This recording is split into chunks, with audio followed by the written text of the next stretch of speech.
Најавив уште на почетокот дека утринава одвојуваме простор и за здравјето и со таа цел утринава ја поканивме доктор Златана Петровска, кардиолог при болницата Аџи Бадем Систина, за да зборуваме за срцевите заболувања кои што за жал ги има во голем процент, особено на нашиве простори. Зошто е тоа така, кои се симптомите, кои се причините и како да се превенираме од истите, ќе дознаете во следниве минути. Пред се да ви посакам добро утро и да ви се заблагодарам што одвоивте време да дојдете во нашава емисија. Добро утро, ви благодарам на поканата и се надевам дека со оваа тема срцева слабост, која не е многу актуелна и разработена, мислам, пред гледачите ќе им биде доволно интересна за да го задржиме нивното внимание денеска. Така, ајде да започнеме малку повеќе со објаснување што всушност представува срцева слабост. Така, значи веќе спомнав дека луѓето кога зборуваме за срце најчесто кај нив е она срцев инфаркт, а срцевата слабост некако е потргната на страна. Меѓутоа тоа е една често заболување и не представува само една единствена патолошка дијагноза, туку представува еден комплексен клинички синдром кој всушност покажува нарушување во функционалноста или структурата на срцето, при тоа со неможност за доволно исполнување на срцевите шуплини или испумпување на крв кој ќе ги задоволи метаболните потреби на организмот, или поедно кажано, срцето нема доволно пумпна моќ да испумпа крв која ќе дојде до органите, односно низ целото тело, за да ги задоволи потребите од храна и кислород. При тоа срцевата слабост е една прогресивна состојба. Значи, доведува доколку не се третира соодветно, доколку не се дијагностицира навремено, до една прогресија и прогресивно функционално оштетување, нарушување на срцето, до чести хоспитализации на таквите пациенти, односно приеми во болници и пак ќе напоменам доколку не се третира соодветно, често имаме несакан исход, односно имаме смртен исход. Јас би сакала само за да им доловам на гледачите колку е ова битно, ќе споменам само неколку бројки дека околу 2% во развиените земји страдаат луѓе од срцева слабост, значи имаме толка на заболени, што не е мала процентуална вредност.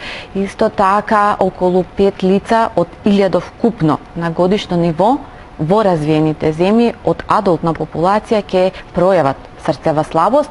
Таа е застапена или се јавува како кај младата популација, така и во возрастната популација, и тоа е исто битно да знаат гледачите дека не само возрастните лица страдаат, него имаме и млади лица кај кои може да се појави оваа состојба. Со тоа што ќе напоменеме, нели да не ги исплашиме сега младите, дека тоа се јавува околу 6 до 10% кај лица кои се над 65-та година. Значи, пропорционално како расте возраста, така е поголема веројатноста за појавување на оваа состојба, односно состојбата на срцева слабост. Затоа е толку битно да знаат гледачите дека нели сепак ова е едно често заболување. Така, докторке, зошто се јавува срцевата слабост? Така, значи во основа постојат многу причини, значи кои можат да доведат до појава на срцева слабост, а основата во третманот е да ја најдеме и во дијагнозата е да ја најдеме причината поради која се јавила срцевата слабост. Јас ќе ги напоменам неколку од тие причини и ќе дадам соодветно објаснување. Основна причина која најчесто се јавува е како резултат на коронарната артеријска болест, или тоа значи меѓу луѓето познато како запушување на крвните садови кои го хранат срцето, доведуваат до состојба на срцев удар. Значи најчесто се јавува во склоп на ова болест. Понатака може да се јави заради хипертензија или покачени и нерегулирани вредности на крвниот притисок. Значи тоа се јавува кај пациенти кои земаат терапија, па не земаат терапија за висок па имаме варијации на крвниот притисок и заради тоа ние ностоп споменуваме дека е убаво, нели, кога ќе се отпочне со терапија да се зема редовно. Понатака може да се јави како резултат на појава на срцеви аритмии.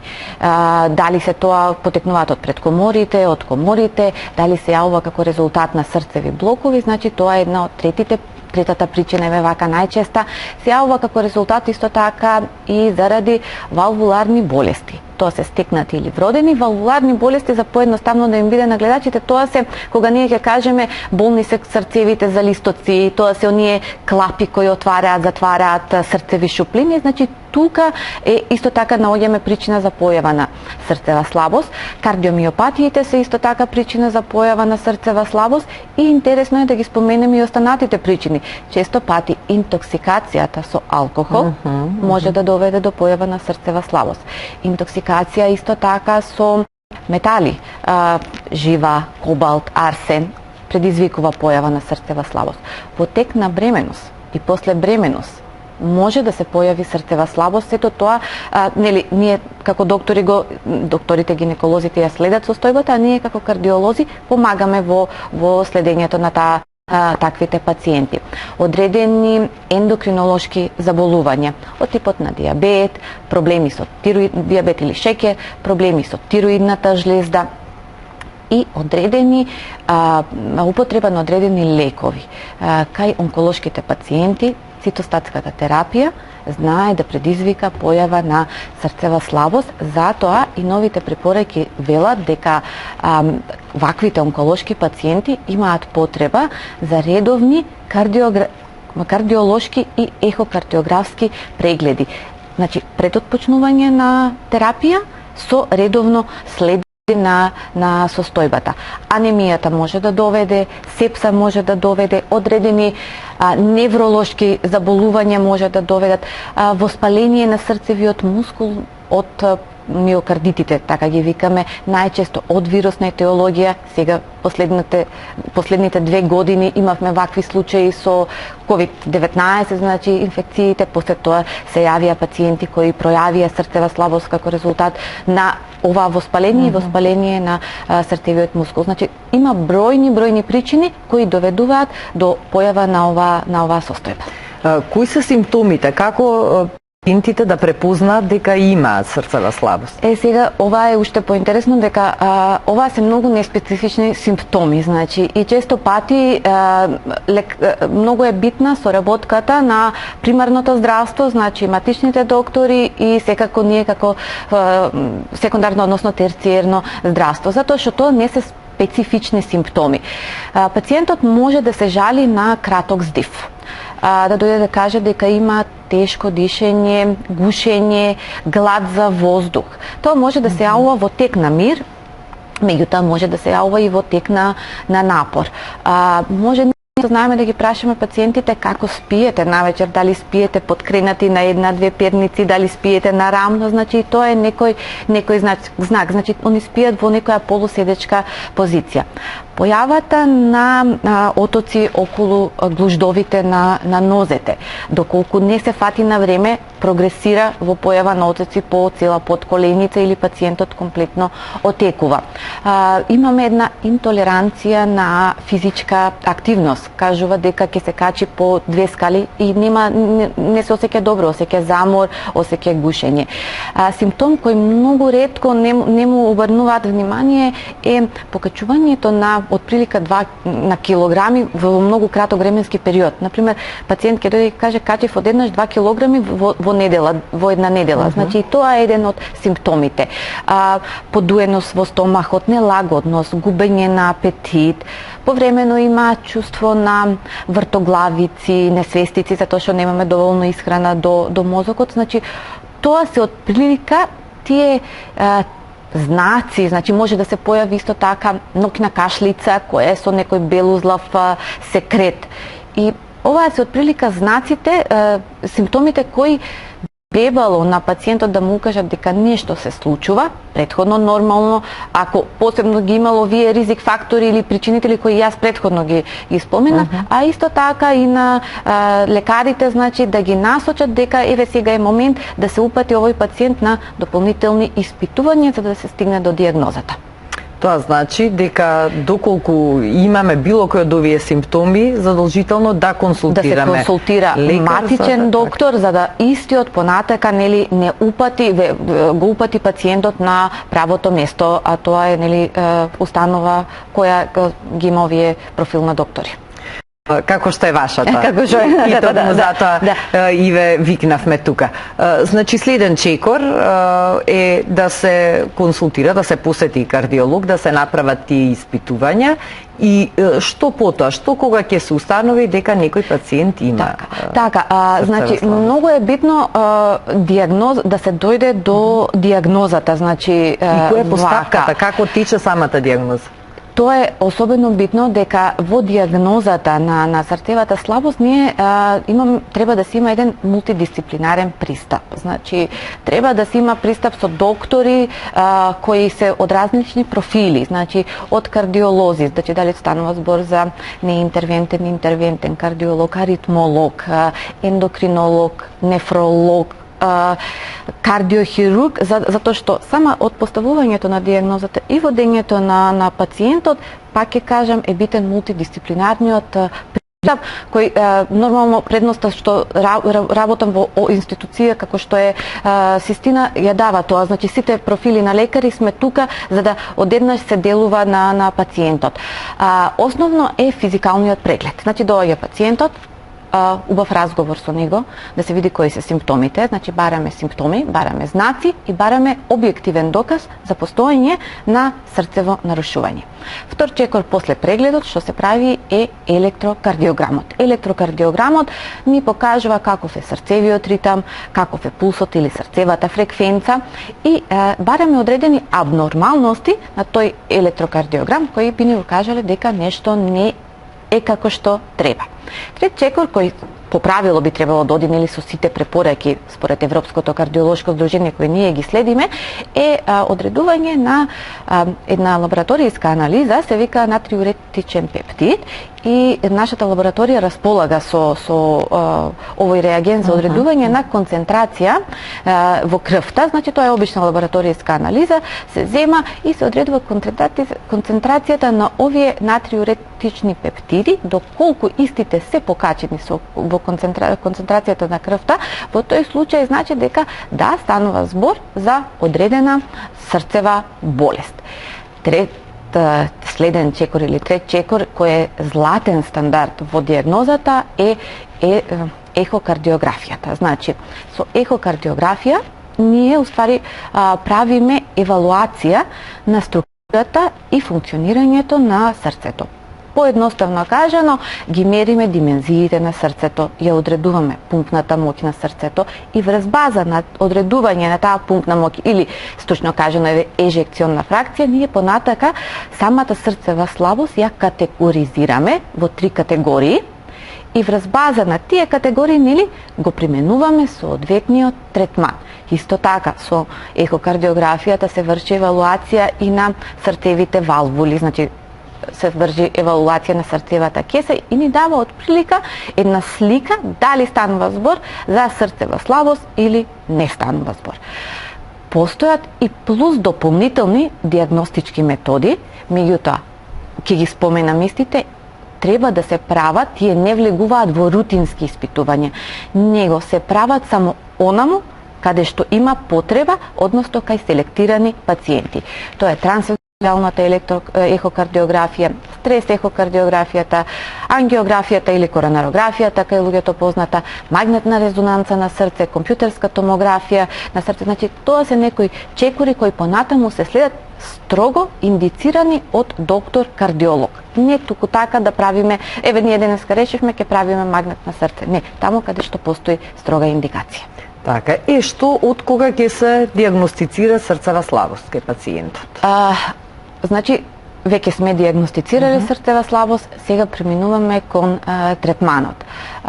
Третманот треба, значи, да, пак ќе споменам, да биде дисциплинарен, значи, да бидат опфатени сите профили на доктори и да содржи 3, вака да кажеме, постулати. Значи, тоа е колку што може да се редуцира или намали смртноста, морбидитетот на пациентите, да се намали хоспитализацијата на таквите пациенти, значи честите приеми во болница и да се постигне една стабилност на клиничка слика кај пациент, едно нормално функционирање и еден квалитетен живот кај овие пациенти.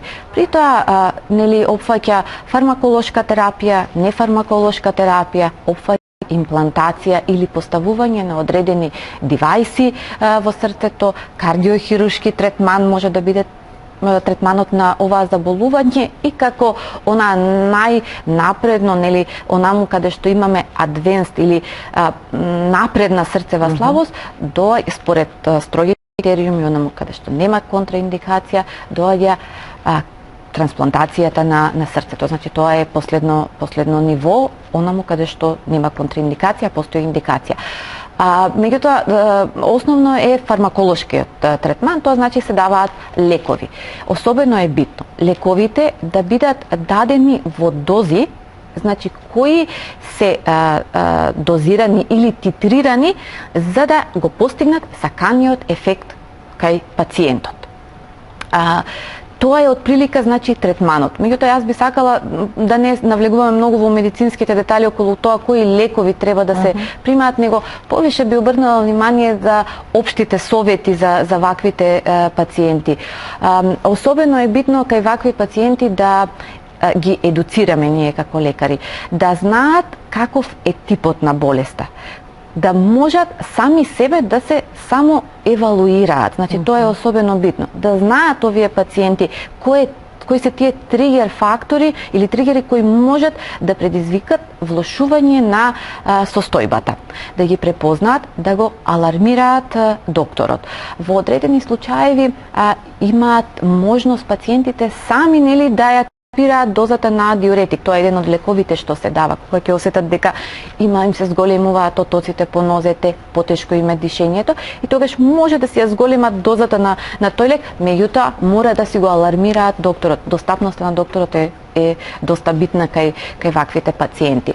Исто така, совет за нив да биде да ја мерат тежината. Во колку видат дека тоа на почетокот што го спомнав како симптом, дека во рок од недела дена тежината се качува 2 килограми или повеќе, им се зголемуваат отоците, тогаш е време за ургентен преглед, да се јават кај докторот, да се внимава околу внесот на течности, например, кај пациентите кај кои имаме потенцирана срцева слабост, мора да биде ограничена, значи околу 1,5 литра до 2 внесот на течност. Кај пациенти кои имаат полесна клиничка слика, тогаш немаме таква редукција. Редукција имаме исто и на внесот на сол, значи тоа треба да се внимава.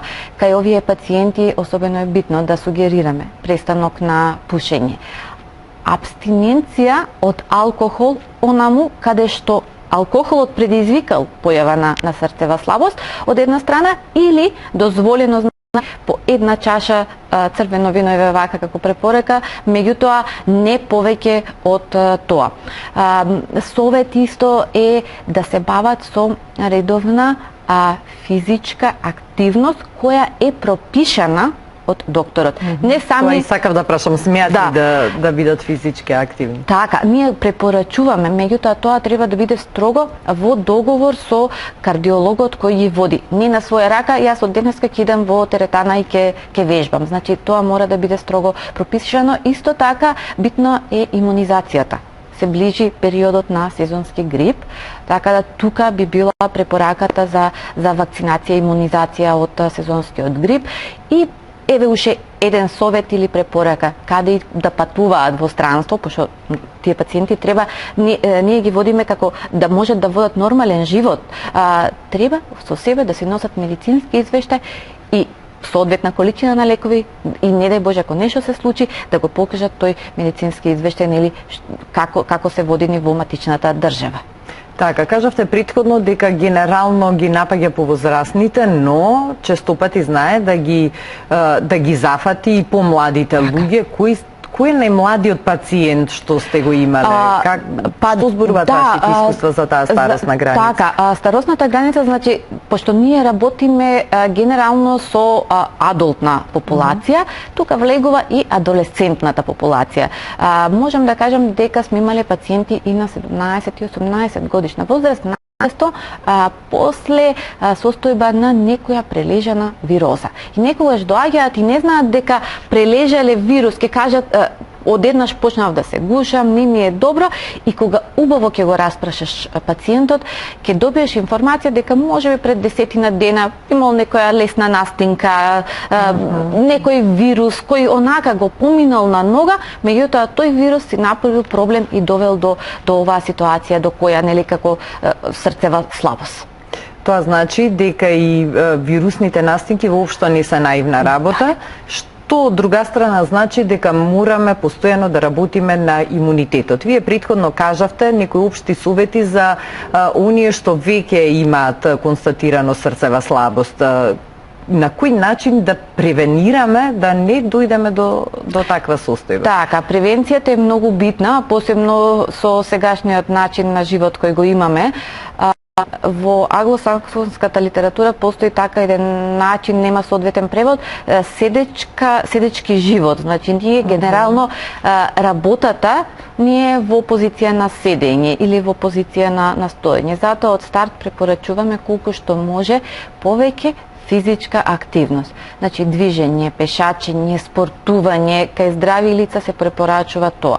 Втора работа секако е внимание на телесната тежина. Никако она гојазност, значи да биде според body mass index или соодветно нели да според наша висина тежината да биде нашата висина. Здрав начин на исхрана се препорачува. Престанок на пушење во тие општи препораки.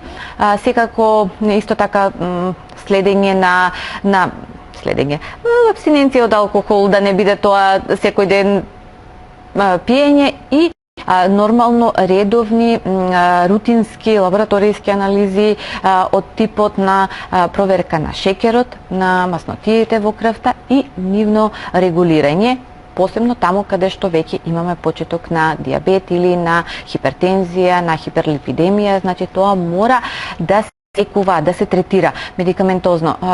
Поентата е подобро сега да испијам една таблета, нели, па ќе кажем ординирана од доктор, да не биде тоа комшијата пие лекови за притисок, ќе ги земам и јас овие. Или совети прочитани на интернет, така, ги искуства. Него строго ординирана терапија од доктор кардиолог, значи да си биде тоа со редовни посети кардиолошки. Само ова не успеав да споменам дека кај пациентите кои се со срцева слабост препорачано е на почетокот редовните прегледи да бидат на 3 месеци, да после тоа на 6 месеци. Кај здрави индивидуи кај кои имаме веќе хипертензија почетна, тогаш нели гледаме и правиме ние насоки на колку редовни прегледи, колку често треба да се гледаме. Значи се сведува на редовните прегледи и водењето на еден здрав начин на живот.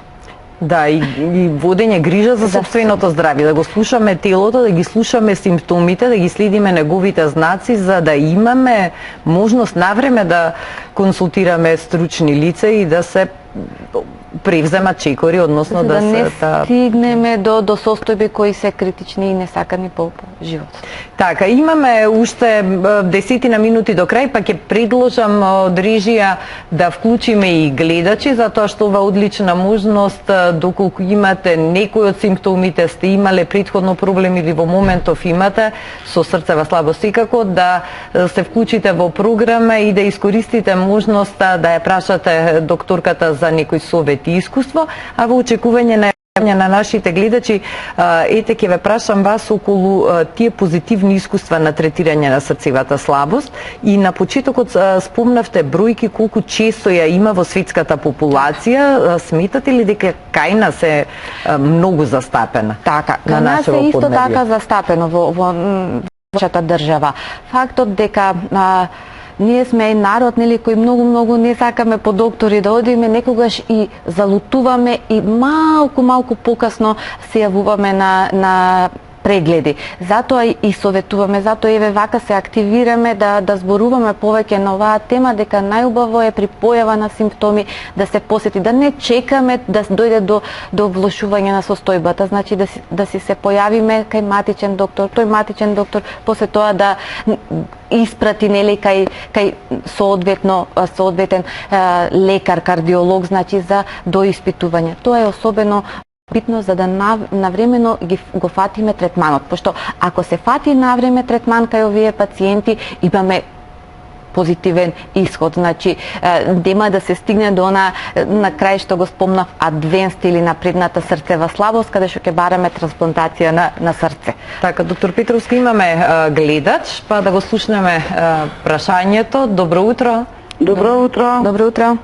Аз се извинуваме, сакам едно прашање до докторката, ако може. Секако, повелете.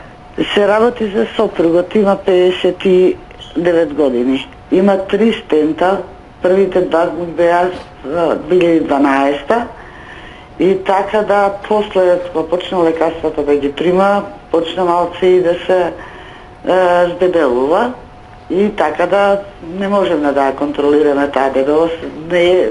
Покушаме со намалување на јадење едно друго, ама никако, пак се иде. Имаше од лекарствата му се створила пролетта некои крварења, ајде завршиме на гастро, се санираше тоа, се кажа дека е од лекарствата предизвикано. И после у јуни месец му ставил уште еден стент, третиот стент, ама сега почна овој месец некако навечер, така да му станува замор, секогаш не, секој ден не, ама некогаш, да му станува лошо, а притисокот му е, го мериме 70, измеѓу 70 и 80 и 120 со 130. Значи, тука се движи притисокот, прима ЕНАП секој ден по една таблетче, како што му констатираме, или редовна терапија, што ја има, што ја прима. Па сакаме да видиме како може да стигнеме до докторката, дали може да таму, гледам, мислам, доста објаснува, па да видиме со нејзе да се консултираме со дали е соодветна таа терапија што ја прима, како што, тоа ме интересира.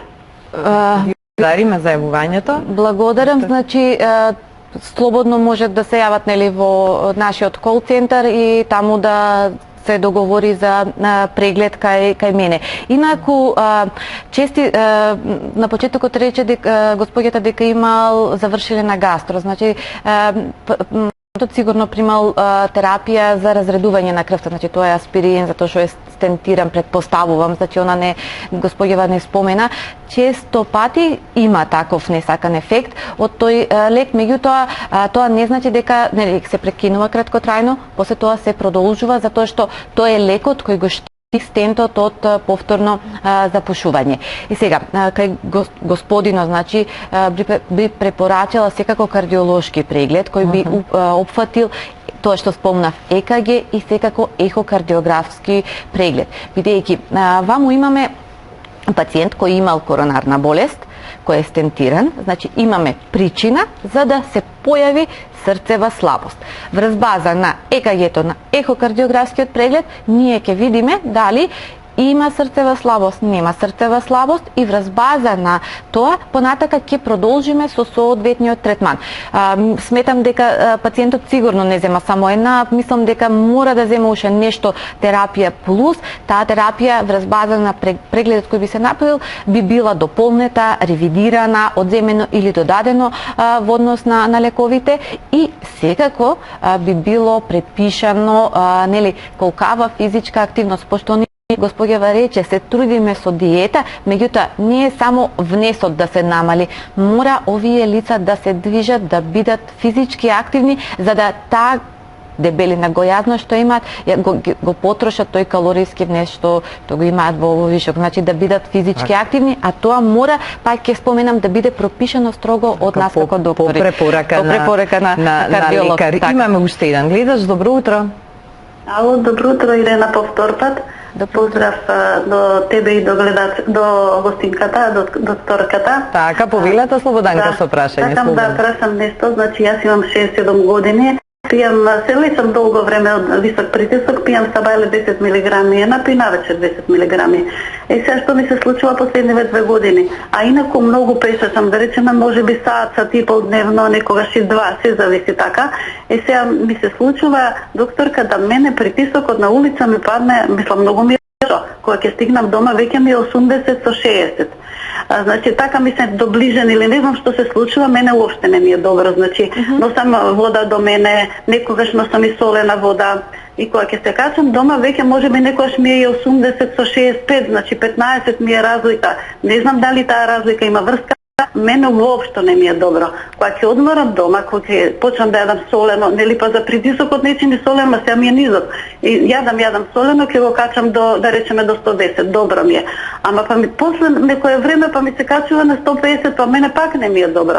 Сега, како јас да си помогнам, затоа што на вистина се измачувам, верувате или не, толку сакам да пешачам, а не знам у кое време во шетањето ќе ми дојде така главоболки, лоши главоболки. Така, да може ли ова да има врска со?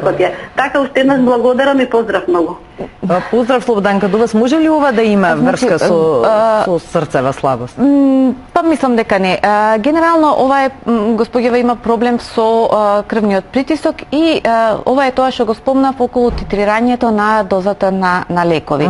Значи, препорака до незе е да води во периодов, значи барем 2-3 недели, еден дневник со запишување на вредностите на крвниот притисок при земање редовно на нејзината доза на лекови. Тоа значи сабајле, станувам, го мерам притисокот, запишувам, си ја пијам дозата на лек, вечер исто така си мерам притисок, си запишувам. Барем 2 недели. Во текот на денот, ако се осети недобро, ќе го запише исто така моментално. Меѓутоа да не поминува тоа да мериме по 10 пати на ден притисок и да се фиксираме за апаратчето за притисок, пошто и тоа не е здраво.